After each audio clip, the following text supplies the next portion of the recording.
17 गेंदा में 40 रन के दरकार बा, हाथ में खाली 5 विकेट बाकी बा। अब स्ट्राइक पर मौजूद बाड़े भारत के सबसे बड़ा match winner Rohit hitman Sharma. उनका साथ देत बाड़े जवान बल्लेबाज नीतीश कुमार रेड्डी जे 45 गेंदा में 43 रन बना के क्रीज पर डटल बाड़े। पूरा भारत की नजर दोनों बल्लेबाज पर टिकल बा। मुकाबला अब पूरा तरफ फंस चुकल बा। एक तरफ हार के साया मंडरा रहल बा तो दूसरा तरफ जीत की उम्मीद भी जिंदा बा। अब देखे के बा कि रोहित शर्मा नीतीश कुमार रेड्डी कुछ खास करिश्मा करके भारत की जीता पावे ले, ना तो तेज गेंदबाज उमरजाई कुछ कारनामा करके दिखाई है। उमरजाई दौड़त आवत बाड़े रोहित शर्मा के सामने। उमरजाई के गुड लेंथ के गेंद के उठा देले बाड़े हवा में पूरा 6 रन खातिर।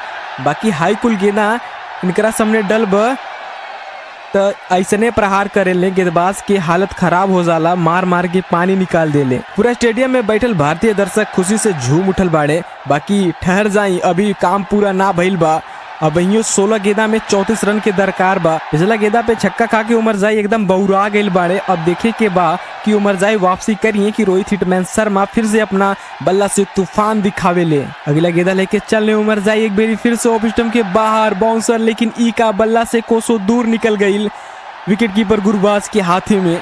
अंपायर के अपना दोनों हाथ फैला के वाइड के इशारा भारत के खाता में जुड़ गई एक और रन। अब स्कोर 332 रन 5 विकेट के नुकसान पर। उमरजाई के ई छोट छोट गलती अफगानिस्तान के दर्शकन के बेचैन कर दिले बा, लेकिन मुकाबला अभी भी पूरा खुला बा। भारत के जीत खातिर 16 गेंदा में 33 रन के दरकार बा। अब हर गेंद पर सांस अटकल जात बा। उमरजाई अगला गेंदा लेके चले एक बेरी फिर से रोहित शर्मा के सामने ऑफ स्टंप के बाहर गुड लेंथ के गेंद एकदम सही लाइन बा।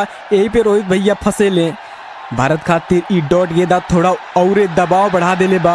अब जीत खातिर 15 गेंदा में 33 रन के दरकार बा। आई मुकाबला के हर डॉट गेंदा भारत पर दबाव दुगना करत जात बा। उमरजाई अगला गेंद लेके चले लंबा रनअप के साथ गुड लेंथ की गेंद के अपर कट करे के प्रयास रहा, लेकिन गेंदा पैड पे लग के खाली इलाका में चल गई बा। मौका के फायदा उठाते 22 के रन भाग ले वारे। वाह रे रोहित भैया बड़ा होशियार बड़ा, छन्न देनी एगो रन भाग के पूरा कर ले बड़ा। यही के साथ नीतीश कुमार रेड्डी स्ट्राइक पर आ गई बाड़े। आज के दिन भारत खातिर 43 रन बना चुकल बाड़े। अब देखे वाली बात हुई कि आज उनकरा बल्ला से एगो अर्धशतक के पारी निकली कि ना। अपना ओवर की अंतिम गेंदा लेके चले उमरजाई नीतीश कुमार रेड्डी खातिर ऑफ स्टंप के बाहर फुल पिच गेंदा के भोजपुरिया माटी के लाल उठा दिले बाड़े।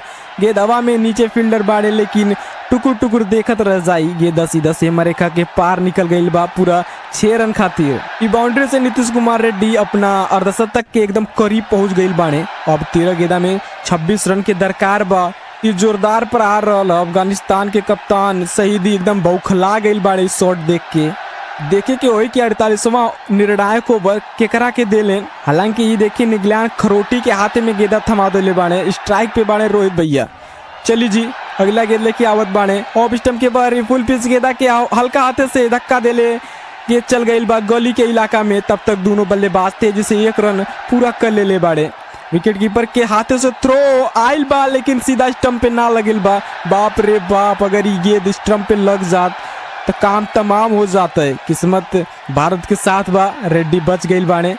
देखे कि होई कि का रेड्डी आज अपना अर्धशतक पूरा कर पावे लेकिन ना। अगला गेंद लेके आवत बाड़े गेंदबाज सामने बाड़े नीतीश कुमार रेड्डी। गेंदा डले ना, ई गेंदा के उठा देले बाड़े पॉइंट के ऊपर से। गेंदा सीधा सीमा रेखा के पार पहुंच गई बा 6 रन खातिर। वाह रे भोजपुरिया माटी के लाल, कमाल प्रहार रही। टीना एकदम गदगद हो गई बा। ई बाउंड्री से पूरा भइल रेड्डी की अर्धशतक पहुंच गई बाड़े 55 रन पे। रेड्डी की ई पारी से भारतीय दर्शक झूम उठल बाड़े, लेकिन रुक जाइए, अभी जोश में होश खोए के जरूरत नहीं खे। मुकाबला अभी भी बाकी बा, काम अभी पूरा ना भइल बा। भारत के जीत खातिर अभी भी 10 गेंदा में 19 रन के दरकार बा। हर गेंद पर अभी मुकाबला की दशा दिशा बदल सकेला। पिछला गेंदा पे छक्का आयल रहल, यही चलते गेंदबाज दबाव में साफ नजर आवत बाड़े। अब अपन कोड बदल के आवत बाड़े। ऑफ स्टंप के बाहर बैक ऑफ लेंथ के गेंद डलने रेड्डी के बड़ा प्रहार करे के कोशिश रहल है, लेकिन बल्ला से गेंदा ना छुआइल। गेंदा सीधे गुरबाज के दस्ताना में समा गई बा। ओह, हाई डॉट गेंद भारत की मुश्किल थोड़ा और ही बढ़ा देले बा। अब जीत खातिर खाली 9 गेंदा बचल बा और 19 रन के दरकार बा। अगला गेंदा लेके आवत बाड़े गुडलेंथ के गेंदा के घुमा के खेल देले वाले मिड विकेट के इलाका में गेंदा के पीछे खिलाड़ी दौड़त वाले ए बाबू ई गेंदा ना बेटा ई रेड्डी के जोरदार प्रहार बानू ई गेंदा सीमा रेखा पार गईल बाटे पूरे 4 रन खातिर। वाह रे बाबू बिहार के माटी के लाल दबाव में ए घड़ी में कितना बड़ा प्रहार कैले बाड़ा कि चौका के साथ भारत औरो नजदीक पहुंच गईल बा, लेकिन रुक जाई कहानी अभी बाकी बा। अब अगला गेंद तय करी कि मुकाबला किधर करवट लेला। अगला गेंदा लेके चले नॉफ स्टंप के बाहर सटीक की ओर कर रेड्डी के ना बुझाइल गेंदा सीधा विकेट कीपर गुरबाज के हाथे में गईल बा। बाप रे बाप ई डॉट गेंदा भारत के चिंता और ही बढ़ा देले बा। भारत के जीत खातिर अब 7 गेंदा में 13 रन के दरकार बा। 48 ओवर की आखिरी गेंद लेके चलने गुडलेंथ के गेंदा के ड्राइव कर ले, लेकिन गजब के फील्डिंग खिलाड़ी बिजली के रफ्तार की तरह गेंद पर झपट्टा मरले बाणे। भारत के खाते में खाली 1 रन भिटाई। अब भारत की उम्मीद रोहित शर्मा पे टिकल बा, काय के स्ट्राइक पर आवत बाणे खुद रोहित शर्मा। जीत खातिर भारत के अब 6 गेंदा में 12 रन की दरकार बा। का रोहित शर्मा ए बेरी फिर से अपना अनुभव के दम पर भारत के जीत के किनारे तक ले जाई कि अफगानिस्तान के गेंदबाज ये दबाव के झेल के इतिहास रच दी। जवाब मिली 49वें ओवर में जहां गेंद लेके तैयार बाड़े उमर जाई। लंबा रनअप दौड़त आवत बाड़े उमर जाई। ऑफ स्टंप के बहरी बैक ऑफ लेंथ के गेंद डलने रोहित शर्मा पर कट करे की कोशिश कैले, लेकिन बल्ला से गेंद ना छुआइल। गेंद सीधा विकेट कीपर गुरबाज के दस्ताना में समा गई। अरे बाप रे बाप ई डॉट गेंदा भारत के मुश्किल और ही बढ़ा देले बा। अब उमर जाई फिर से दौड़त आवत बाड़े स्टंप के लाइन में गेंद डलने रोहित भैया हल्का हाथ से गेंद के खाली जगह में ढकेल देले बाड़े। पहला रन काफी तेजी से पूरा कर ले बाड़े, दूसरा के भी प्रयास रहला तब तक सीमा रेखा से थ्रो आ गई बा। हाय बाप रे बाप किलिया भी खेर देले बाड़े हो। रोहित शर्मा इत आउट हो गईले। रोहित शर्मा इत रन आउट हो गईले। रोहित शर्मा 60 रन के बहुमूल्य पारी खेल के पवेलियन लौटत बाड़े। अब भारत के जीत खातिर 4 गेंदा में 12 रन के दरकार बा। नया बल्लेबाज Kuldeep Yadav non striker rent पर पहुंच गए बाड़े, जबकि स्ट्राइक पर मौजूद बाड़े नीतीश कुमार रेड्डी खातिर अगला गेंद लेकर चलने बैक ऑफ लेंथ के गेंदा के पुल कर देले। गेंद हवा में बा, ऊंचा उठल बा, दर्शकन के साथ थम गईल बा, लेकिन गेंद सीमा रेखा पार पहुंच गईल बा। भारत के खातिर अब जीत बस कुछ कदम दूर बा। 3 गेंदा में 6 रन के दरकार बा।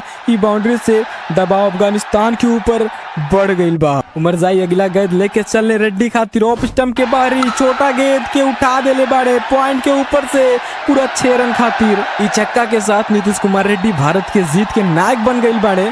भारत ई रोमांचक मुकाबला अपना नामे कर ले बा। अगर ई भोजपुरी कमेंट्री रउआ लोग के तनिक भी पसंद आइल होकी त वीडियो के लाइक सब्सक्राइब करी, ताकि आगे भी ऐसे रोमांचक भोजपुरी कमेंट्री सबसे पहले सुने की आप लोगन के मिले।